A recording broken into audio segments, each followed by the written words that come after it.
Yo, what is up, you sexy, beautiful bastard? Today on an episode of Life with Leo, I got a message for you. It's called 3 Tips on Integrating the Shadow. Whoa.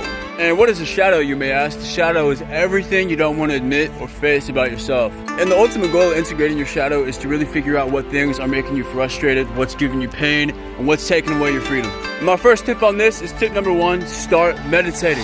When you start meditating, you naturally become observant of yourself and your mind.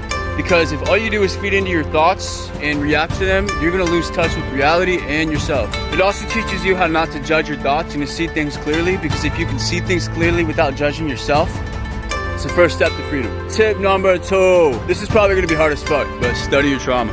Find out what went wrong, why it went wrong, redefine the meaning, and start healing by accepting yourself. Pain is meant to be healed, so write down all the traumatizing events, drag them on the fucking table. You really gotta face it with courage and understanding and love.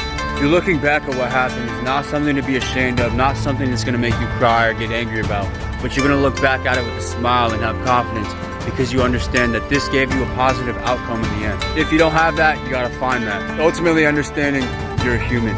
It's okay. This shit really takes time. It takes dedication and practice. It's not some overnight shit. It takes a minute. Which leads me to the most important step: create new beliefs about yourself. You can observe yourself and transcend your trauma, and then you can sit there and write down, what would the ideal me say and believe about myself? What would they think? How would they act? Write them down and rewire your brain by repeating them over and over again, and do it from true belief. And your shadow's gonna come up and tell you, oh, that's bullshit, oh yeah, whatever.